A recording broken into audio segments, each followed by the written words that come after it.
विकसित भारत संकल्प यात्रा के तहत सोगर ब्लॉक के ग्राम पंचायत सेमरा में विविध कार्यक्रमों का आयोजन किया गया। कार्यक्रम में मुख्य रूप से केंद्र और प्रदेश सरकार की योजनाओं की जानकारी दी गई।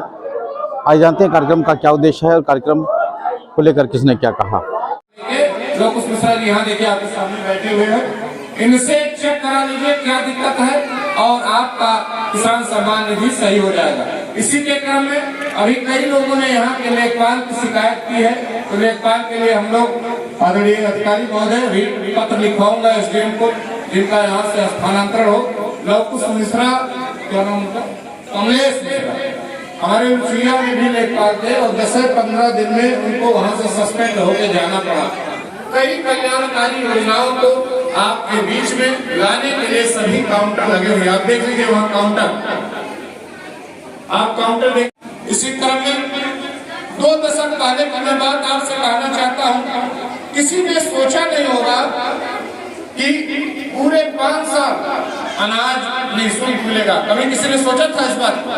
उस अनाज की कीमत गांव का वो व्यक्ति जानता है जिसके पास 1 ही 2 मंडी जमीन हो, उसके पास बरहो मास गेहूं नहीं होता था रोटी खाने के लिए।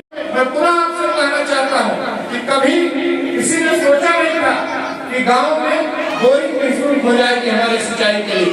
आज आदरणीय भाई साहब जो इस कार्यक्रम के नोडल अधिकारी हैं, उन्होंने बताया है ये निःशुल्क अपने मुंह से नहीं कहते हैं, लेकिन आपके खेत में जो पाइप नहीं मिल रहा है, आप चाहो तो दूसरा खतौनी का नकल ले लीजिए। अगर आपको बोरिंग लगवाना है आप ब्लॉक जाइए, आदरणीय साहब के पास निःशुल्क बोरिंग आपके खेत में, वहाँ से मैकेनिक आएगा और बोरिंग गाड़ के चला जाएगा। ये व्यवस्था आपके लिए आपके गाँव में की गई। आपके खातों में ड्रेस का पैसा, जूता मोजा का पैसा, किसान सम्मान निधि, तमाम तरह के पेंशन, ये सभी आपके खाते में आते हैं। आपको पता होगा कि आज के 10 साल पहले तक देश में 1 करोड़ लोगों का खाता नहीं था। इस 10 साल में सरकार ने 1 करोड़ से अधिक लोगों का खाता बैंक में खुलवाया था। ये ऐसे गरीब हैं जिन्हें बैंक जाने का कोई काम ही नहीं था, सरकार ने खाता खुलवाया। अब उन गरीबों के पैसे में समय समय से उनके खाते में कुछ ना कुछ किसी ना किसी निधि का पैसा आता है, जिससे उनके घर का जीविकोपार्जन चलता है।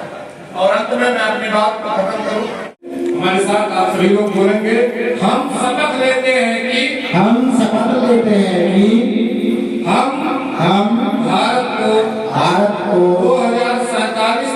2047 तक आत्मनिर्भर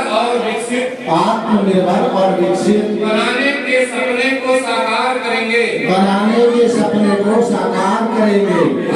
हम गुलामी की मानसिकता को जड़ से उखाड़ फेंकेंगे।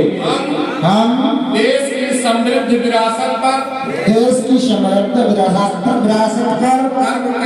गर्व करेंगे।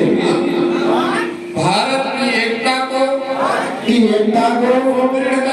सुदृढ़ करेंगे और देश की रक्षा करने वालों का सम्मान करेंगे। हम देश का नागरिक होने का फर्ज निभाएंगे। बहुत बहुत धन्यवाद। आप लोग अपने अपने स्थान पर बैठ जाइए।